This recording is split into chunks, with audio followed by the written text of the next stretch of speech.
Hello fans, welcome back. These are the ingredients we'll be using. So today we are making spring rolls. I got an urgent order for spring rolls, and I believe you would have seen the ingredients earlier on. So these are the ingredients after preparing them. There's the shredded carrots. For the spring rolls, we're shredding them in long strips. There's the cabbage, the spring onion, and the white part of the spring onion, that's the onion bulb, and our green and red bell pepper, the mixed spices, our bouillon cubes, chopped garlic. I prefer to pound mine, you see. So this is a already pounded garlic paste and ginger paste, curry powder, and thyme. So these are the spoons and spatula I'll be using to prepare our spring roll filling. And this is a chicken we'll be using for the spring roll. It has been marinating for over 30 minutes while I prepared the rest of the ingredients. So let me turn on my cooker. And then bring over my non-stick pan. My pan is kind of old already, as you can see. It has scratches. I'm not sure if it will be able to contain the normal size of the spring roll wraps as usual, so I might end up using just this part for the spring roll wraps to keep them from sticking to the pan, as I would tear them off when removing.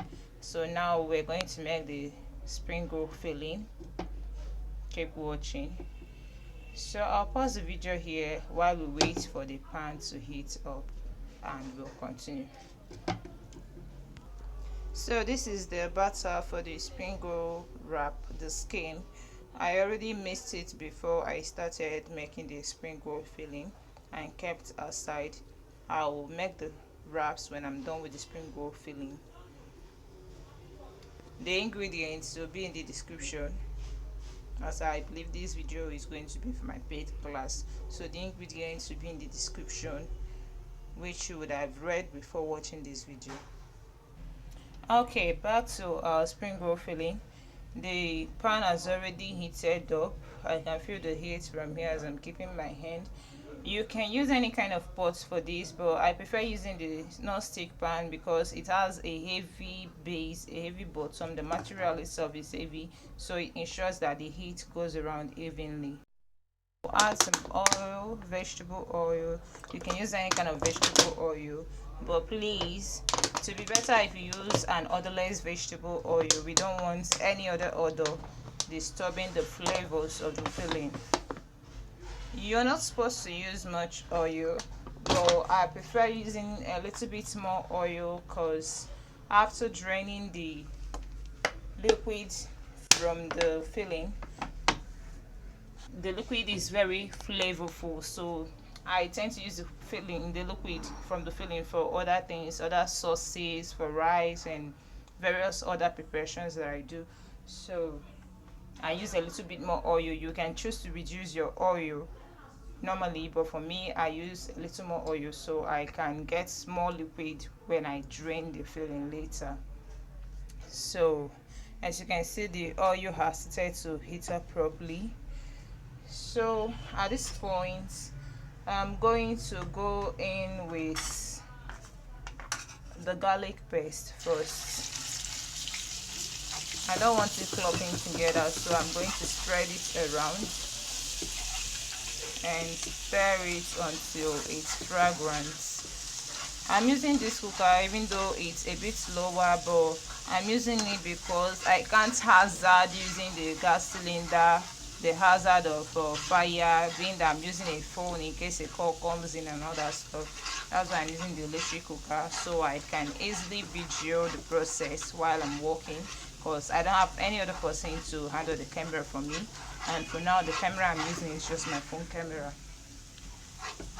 Once I start perceiving the aroma from the garlic paste, I'll go in with the ginger paste.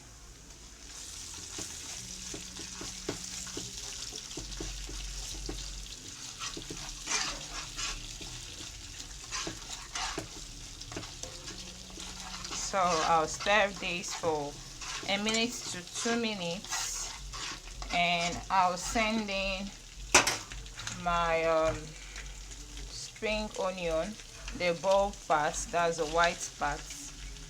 You'll notice that virtually all the vegetables have been prepared in strips, long shapes.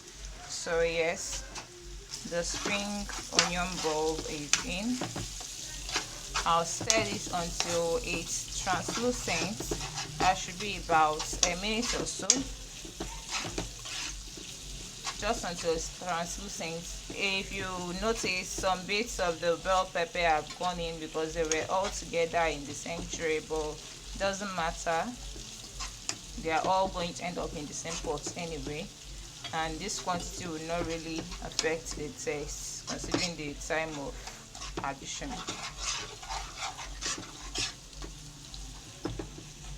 So you can see the onion has become translucent. So at this stage, I'll add my already marinated chicken.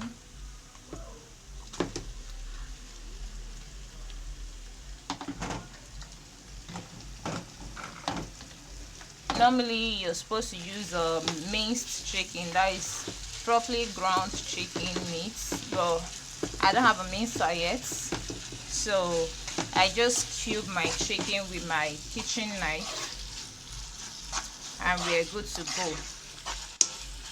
So I'm going to stir them around so that they do not clump together. Yeah, break them apart so they don't clump together, and also keep stirring them around so that some parts do not get done while the others remain raw.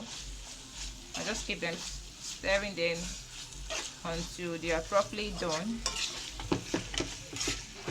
Remember, the chicken has already been marinated, and when marinating your chicken, please go easy on the spices because you're still going to use other spices during the cooking process. So you can see that the chicken is going from the initial pale pink color to a creamy color instead. I'm using a small spoon because the quantity of filling I'm making is not really that much, so it's okay to stir it around with this. Please stir to the bottom so that your spices, especially the ginger and garlic, don't want to stick to the bottom of the pot. So stir to the bottom properly so that they don't stick. You get them mixed up properly in what you're doing. Okay.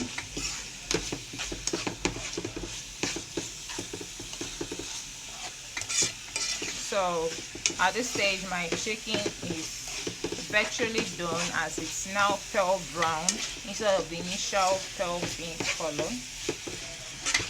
I'll start going in with my vegetables. First, I'll go in with the bell pepper. We need the fragrance to really permeate the chicken and stick around.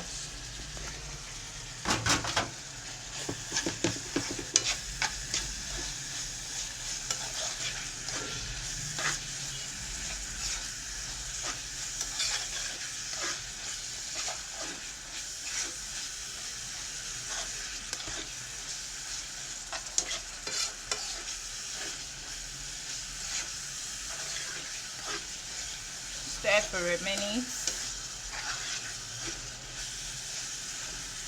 and then go in with the rest of the vegetables, because at this point your chicken is done, and that's the main thing. So here I'm dumping the rest of the vegetables into the pot, the carrots, the cabbage, and the spring onion, the green parts of the spring onion. So I'm going to stir until thoroughly combined. You notice at this point it looks as if our vegetables are more than the protein, but with time, as the vegetables begin to kind of wilt under the influence of the heat, you see it all coming together beautifully. So now that it's thoroughly combined, I'm going to start adding my spices. First on the list is our coloring agent. which is a curry powder, just a little bit for color. You don't want it changing the taste. And in goes our thyme, just a bit. And okay, I have some ginger left over, throwing that inside as well. And our kind of secret ingredients, the mixed spices. So I'm going to just add a dash of the mixed spices and bouillon cubes. I'm using no bouillon cubes, the beef.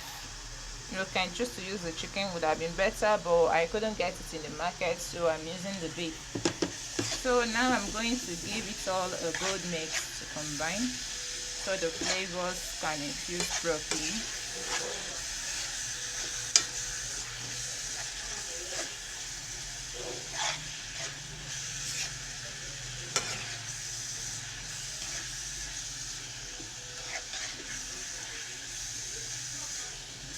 At this point, I will test for seasoning and see if there is any need to adjust the seasoning. I like to test with the liquid. Since my camera went off angle, but I'm sure you must have gotten the gist by now. Okay, the liquid is perfect, the seasoning is perfect, but I'm just going to add a pinch of salt to level out everything. Just a pinch of salt, yeah,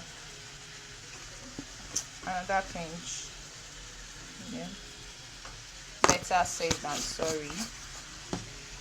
So here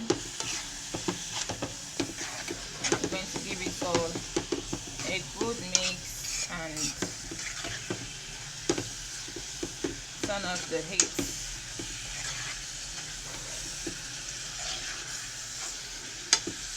I'll turn off the heat, and at this point I'll transfer the filling to a sieve to extract the liquid.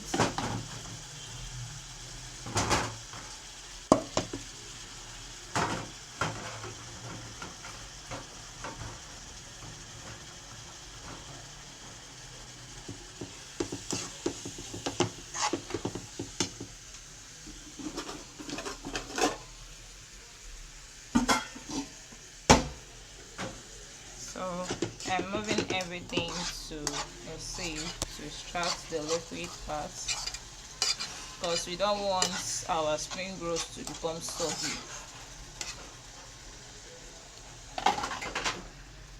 So here goes.